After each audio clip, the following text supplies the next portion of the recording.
GitLab Pipeline Series Part 7. In this series, we are going to discuss about microservices, how microservices work, and we'll explain about a microservice-based application that contains many microservices. So, in our previous lessons, we have already learned the fundamentals and basics about how to write GitLab pipelines.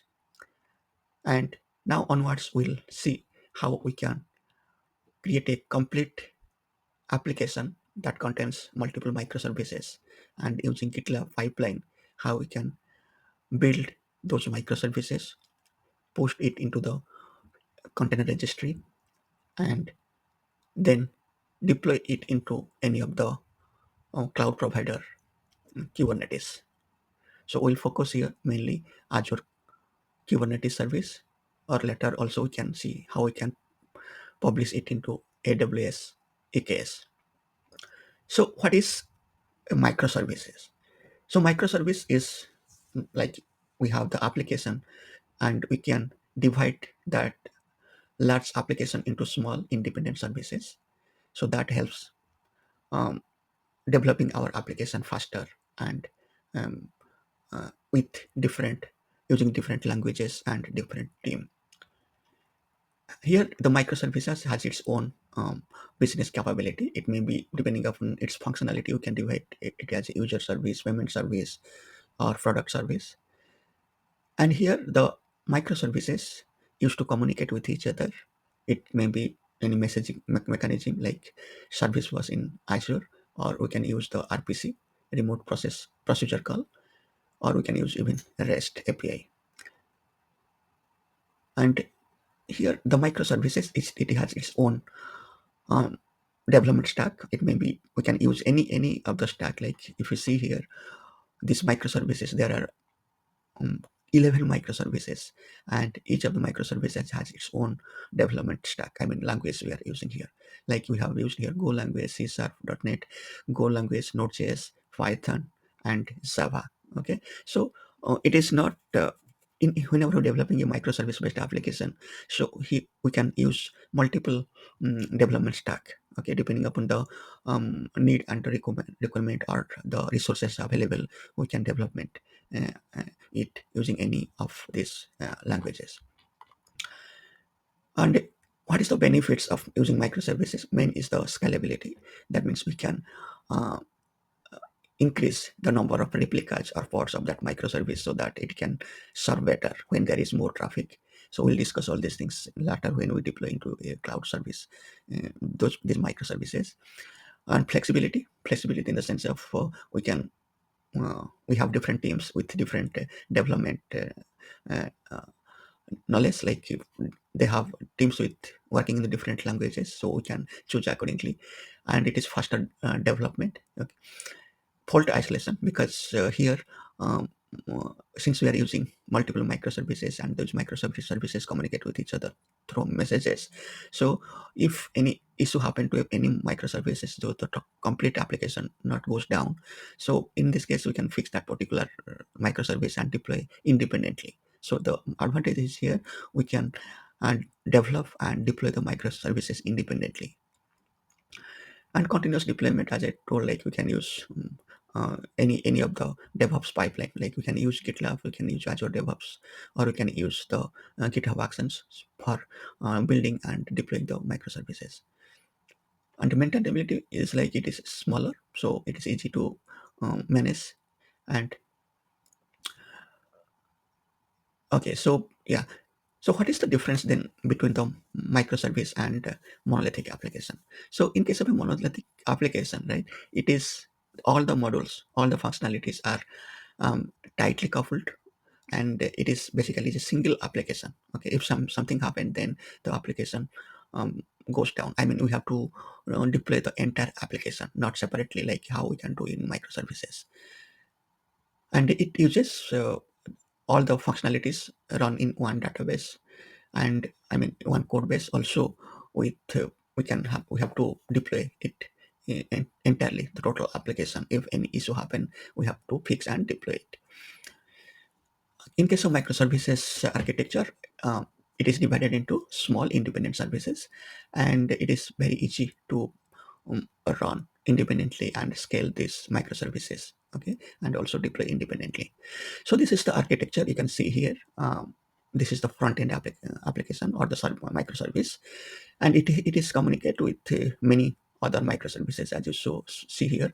This is load generator, checkout is depend upon like shipping, currency, payment, email, card, okay, and there is the advertisement service, okay, and recommendation service, product catalog service, okay.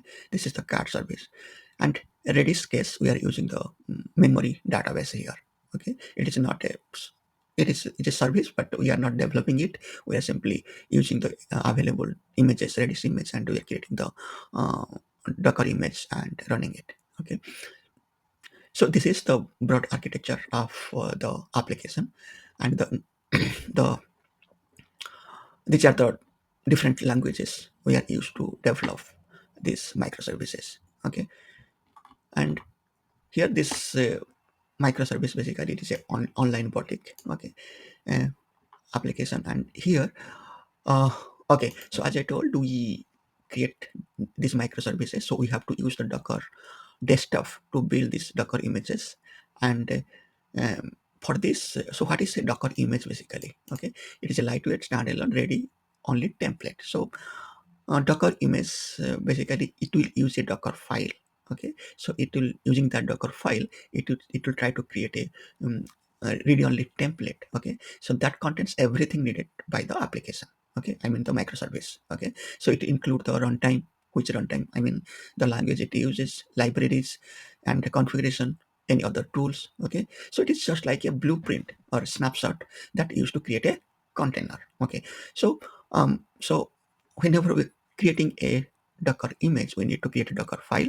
So Docker file contains some commands. So when we build it, it include all these components like the runtime, libraries, configuration, okay, and any other tools that are required to run that service. So what is a container? So container is nothing when the Docker image, what we have created, the blueprint, whatever created, that when it started running.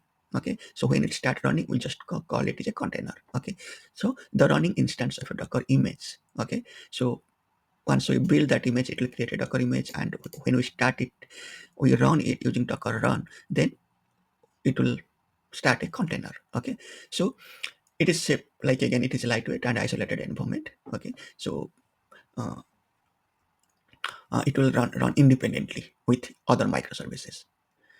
So containers use the your OS kernel, making them faster than virtual machines. Okay, so virtual machines has its own OS, but here, whenever it will use uh, the OS kernel and run independently. Okay, then also we can, using the Docker commands, we can just start and stop and delete all these containers. Okay, we'll see how we can do it.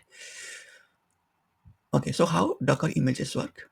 So for that, what we can do is we have to create a Docker file.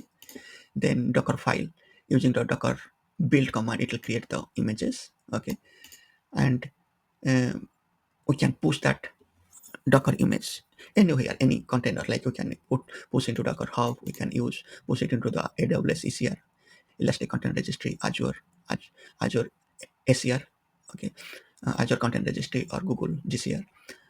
Similarly, also we can push into the GitHub Container Registry or GitLab Container Registry. Okay, we'll see how we can do that. So how container works?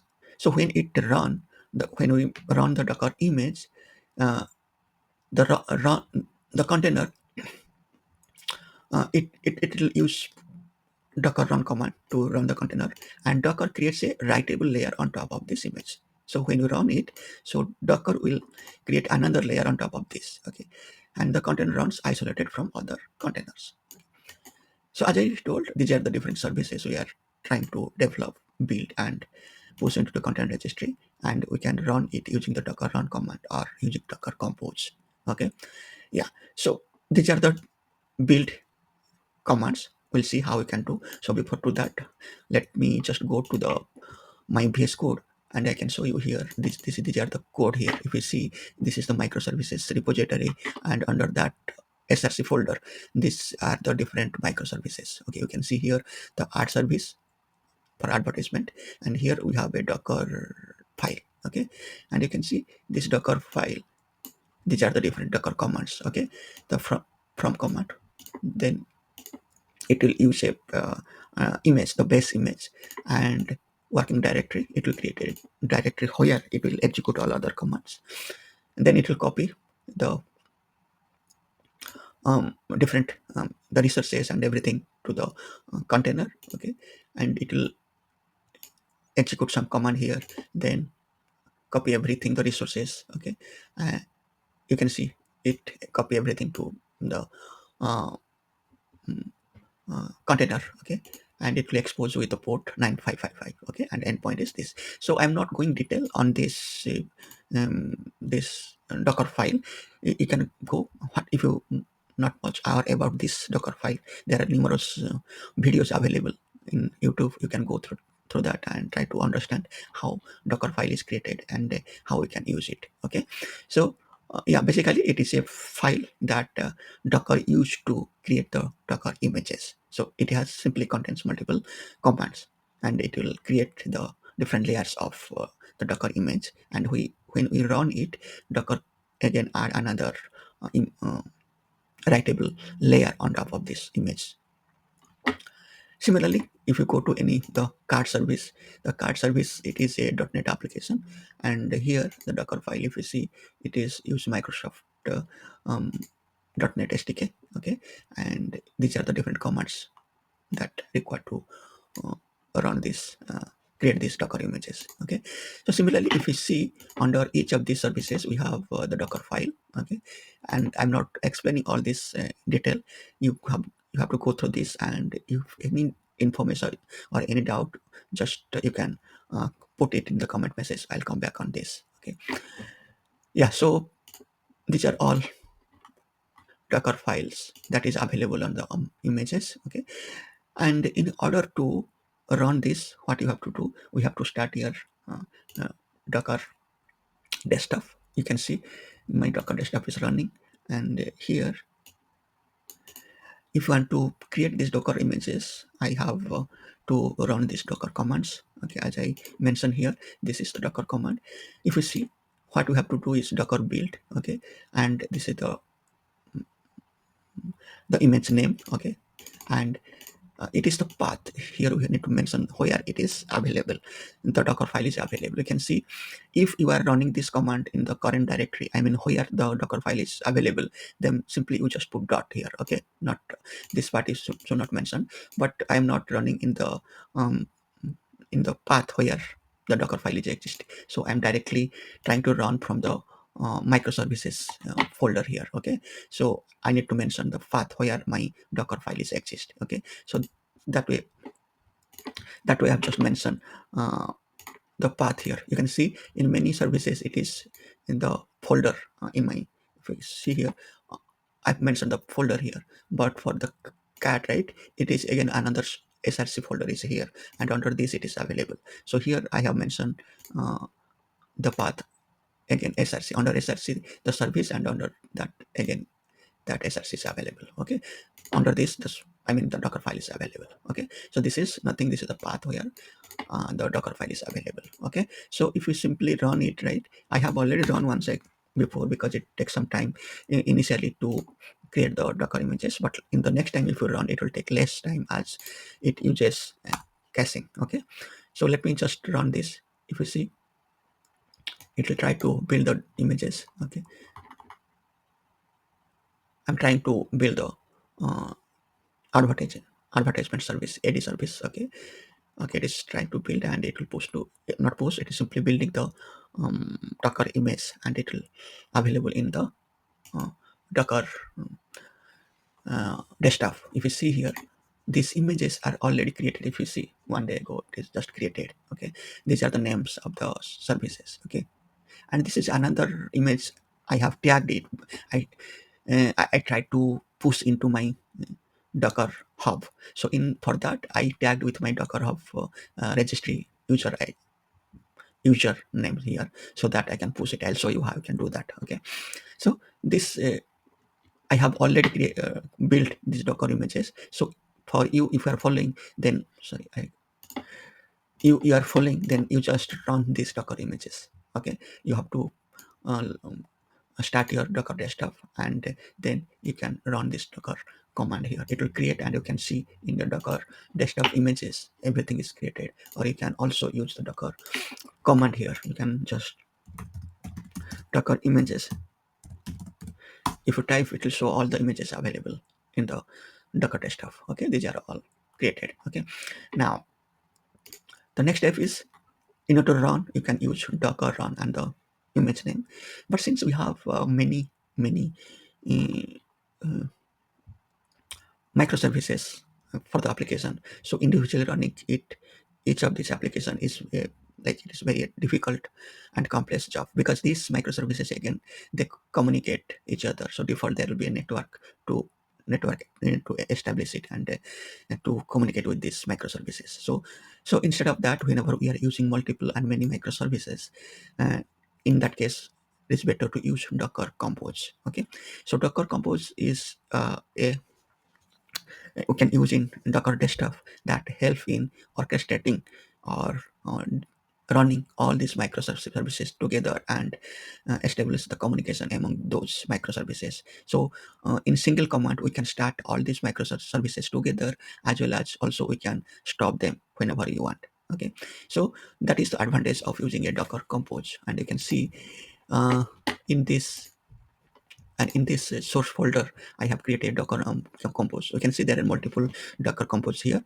I will explain why I have created that. So it is for different, basically the different doc- the microservices images from different container registry or uh, Docker desktop. So in this case, in this file, basically you can see this is the Docker Compose, and here I am just referring the image from the Docker desktop.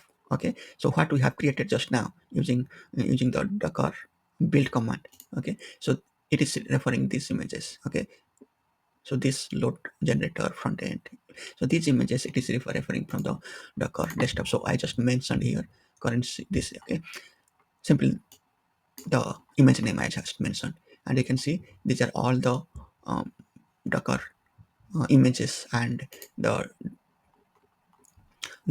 um, how to run this Docker images I have mentioned in the Docker Compose file. Okay, so you can go through this. These are mentioned here. Everything is mentioned here, and the environment port. Okay, uh, so how to when it should restart. Okay, so those things are already mentioned. I'm not going through detail about how to write and create a Docker Compose file.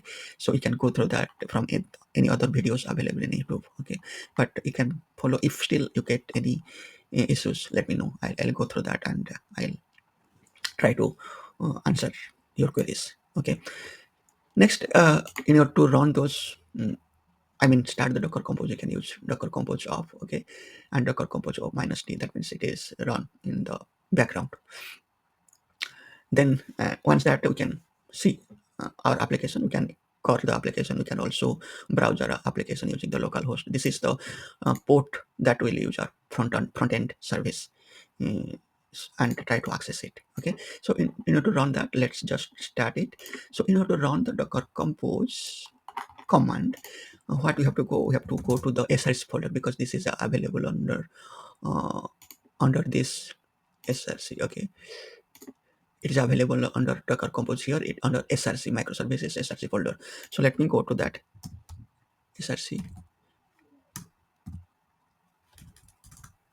src. Okay, so now I'm in src folder. So now what we have to do, I just have to type docker, sorry, docker compose, docker compose up. Okay, it will start the all the services. Okay, after that it will display the command. Okay, so you can see all this thing is now getting created. Okay, all the services whatever you mentioned, you can see all I mean the all 12 services here getting created, is creating, and status getting created. Okay, then it will start. Okay, now starting. It is in a few of the services now in starting status. Okay, now it's going to started. Okay, so when all the services started, right, what we can do, we can browse it. So what we can do here, as you know, in if you go, we have mentioned the port is in Docker Compose. If you go to front end, so if you go to front end here, you can see the port we mentioned is 8080. Okay, so using 8080 port, we can access this local. We can browse it. If we can browse it, let's see. Yeah, all are available now. If you run Docker PS, it will show all are running. You can also, if you want to see here the containers, if you go to the containers, you can see these are all now running. Okay, in command line also you can see these are all running now. Just about a minute ago, these services are running. Okay, now in order to browse it, go to your browser and type localhost, http localhost, and you can see uh, our application will be running. So this online boutique, this is the application. Okay, now our microservice based application is running. Now you can add to cart, you can do some continue shopping, then add another item. You can see here this number is getting increased. Okay, and here this is a service also. If you want to change your currency, you can see. If you want to do pound, it will display in pound. You can see it's displaying in pound. And if we want to see USD, it will display in USD. So this is a separate microservice. This is a currency microservice. Okay, so all these microservices are communicate with each other. Here we are using the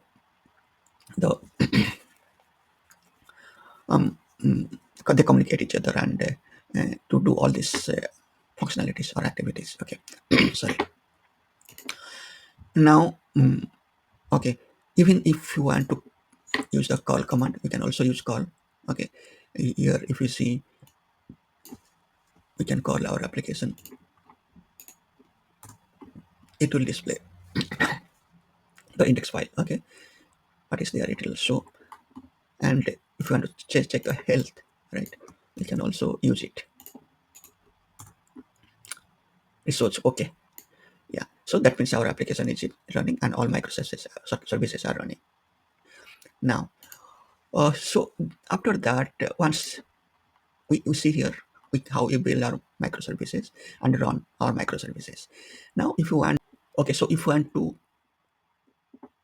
want to stop these microservices, then what we have to do is we need to type Docker Compose down.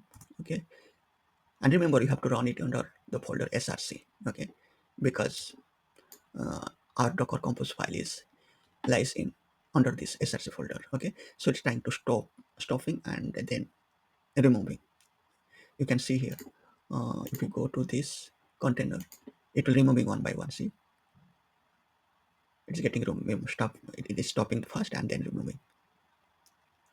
Okay, manually, individually you can do also, but we can use Docker Compose down to remove all the microservices altogether. Okay, yeah. So next thing is there. Next is uh, yeah, there is some spelling mistake. So this is push to content registry. Suppose you want to push this Docker images to any content registry, for example, Docker Hub, or we can push to, later we'll see how we can push into Azure Content Registry or EKS, Elastic Content Registry, okay, or into GitHub Content Registry, that we'll see. But today we'll see like how we can push it into the Docker Hub Content Registry. So in order to do that, what we have to do is, if you can see, this is my Docker Hub registry. You have to log in it, and this is my user ID E880613. Okay, so using this, I used to log in, and here, uh, what you have to do, this content registry you have to save as a variable. Okay, export it into your console here, and you need to log in as well, because in order to push from your local machine, you need to establish a communication to your the Docker Hub. Okay, so you have to log into Docker using Docker login. You have to log into Docker Hub. Then what we have to do, one is we have to tag it. Tag means we have to add this GitHub. I mean the container registry. This is the container registry name, like it is pointing to my Docker Hub, and this is my the name of the image uh, on which I want to store. In this name, I want to store my Docker image, and this is the path. This is nothing. This is my the container registry path. Okay, so that I'm just mentioning here. Okay, and the version we can mention it latest, but usually it should be a version. Okay, that will discuss how we can maintain version later. So I just mentioned 100 is the version. Okay, but in our desktop we just mention latest. If I'm not mentioning, by default it will take latest. So you have to tag it. Okay, tag. So here this is the we are using the image from our desktop. It will report this image, and it will store it with this image in the Docker Hub. I think you got it. This is the name of the image from the desktop. It will use this, and with this name it will store in the Docker Hub.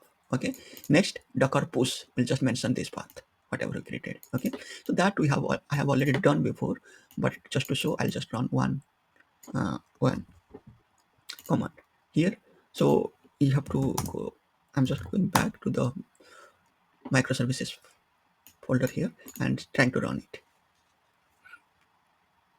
So what is um, it is already tagged with this name. If you see here, I have already tagged it.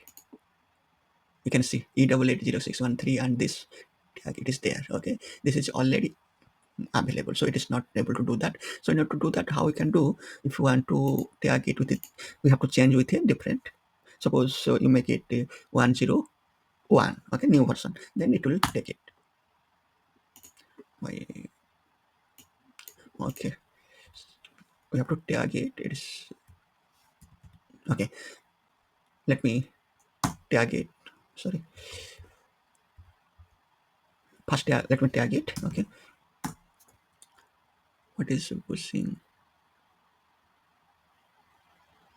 Okay, so before to that, I have export this. I have not exported this.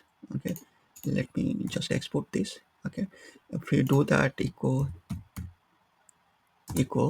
and this is here underscore thing.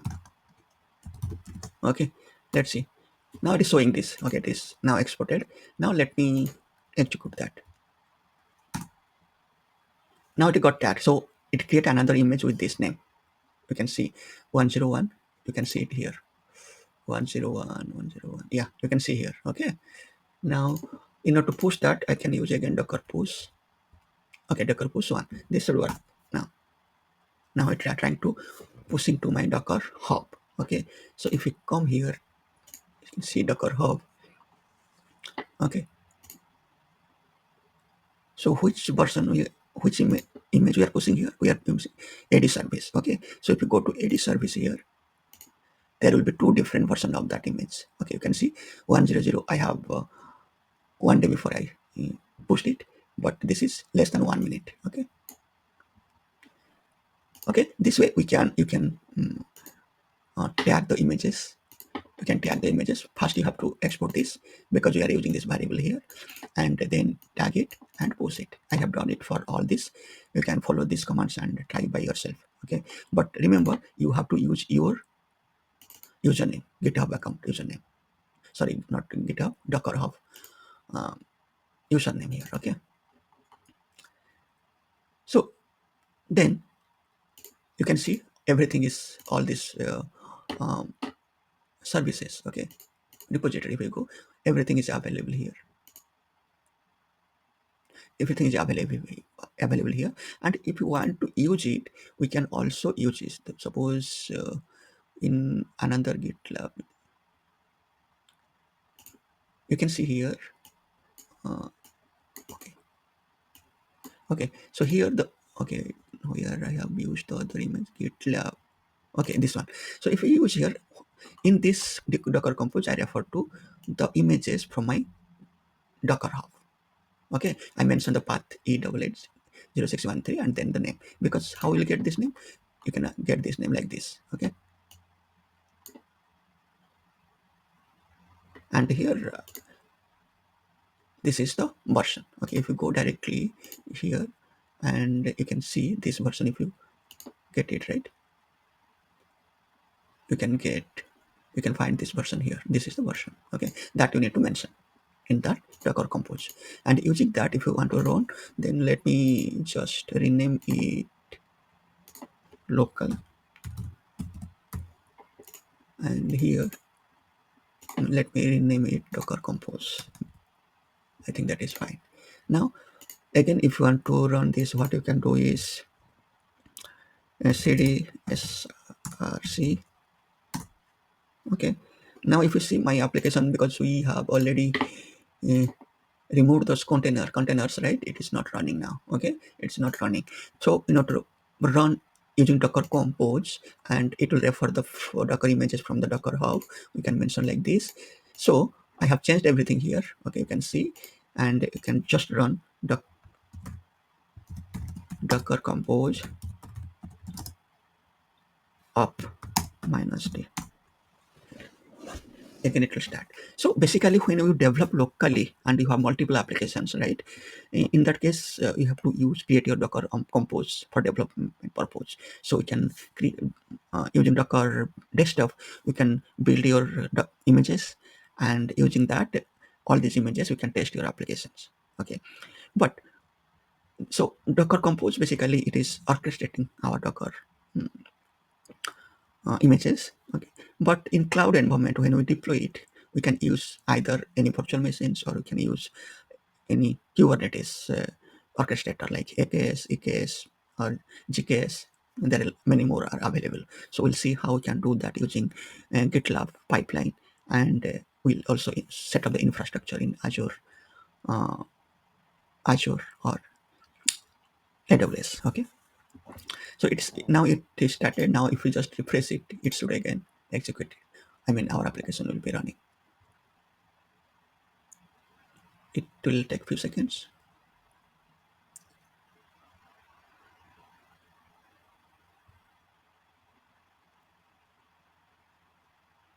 Continue subbing. Okay, see, you can see now it is running. Then similarly, you can make it Docker down. You see the containers are now running.